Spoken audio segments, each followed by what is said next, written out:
from the University of Adelaide. I'm looking at native bee hotels around at the Adelaide region, and I'm interested to know what species are using bee hotels, which bee hotels are really good to use, and what sorts of characteristics of bee hotels make them good bee hotels.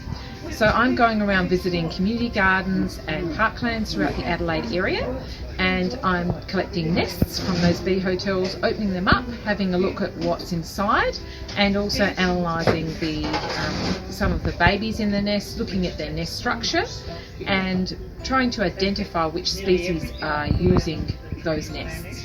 And then I'm going to hopefully produce some information that will help gardeners and people who are looking after native areas around Adelaide region to help them know how to build a bee hotel, what sorts of things they should include, which species are likely to use their bee hotel, and what sort of nesting material you should include.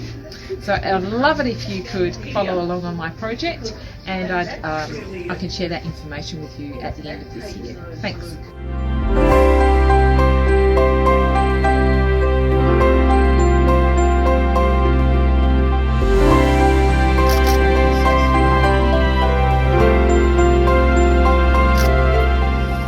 Hotel is in a westerly facing position, which isn't ideal for a bee hotel.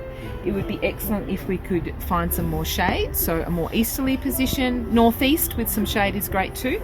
And we really need to rejuvenate the bamboo. So the bamboo's old and cracked. So if we can take out this old bamboo and we can put some fresh bamboo which has been hollowed out, so the pithy centre has been removed, and we're making sure that the bamboo lengths are around 10 centimetres long. And we want a node at the back end, because that way the bee nest is going to be nicely closed and it will be ready for a new bee to come and explore and hopefully choose it as their nesting site.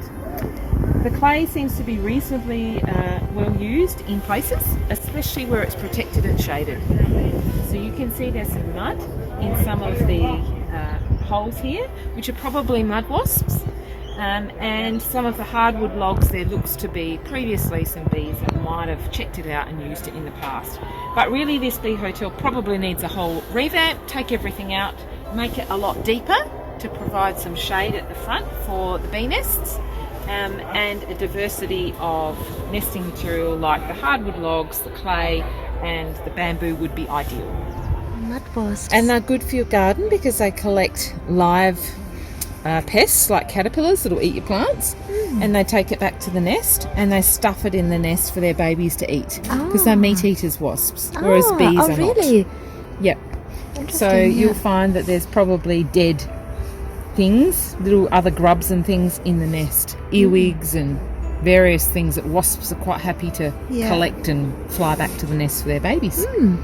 So if you can provide some shelter and some suitable depth holes and a more protected position, you're more likely to get more occupants in your bee hotel. Okay. Yeah. But, it's a good start, and maybe deeper as well would be really good. Yeah. So if you can make something that's a minimum of 10 centimetres depth and then allow for a protective area like a veranda, then that would be much better and provide a better space for your bees. Yeah. It's good. So this is a bee that will forage on lots of different plant species. It's called a generalist bee, and so it goes to lots of different plants, and it's probably visiting plants in your community garden, and it creates this cellophane curtain at the front of its nest, and the female bee will sit just behind the curtain and she'll poke out her two antennae to have a bit of a smell of her surroundings, see if it's safe to emerge, and then the middle of the curtain actually opens and she pushes her way outside the nest, and it helps to protect the nest while she's building it, so she goes in and out of this. So in the springtime when it warms up, it will likely be that baby bees will emerge out of this curtain, they'll eat their way out, and you'll have the remnants of the curtain left. But yes, that's what it looks like when it's a fresh nest. So that's pretty cool. But you had one nest that I'm hoping I'll be able to have a look in for you and tell you what's in it. Oh, good. Yeah.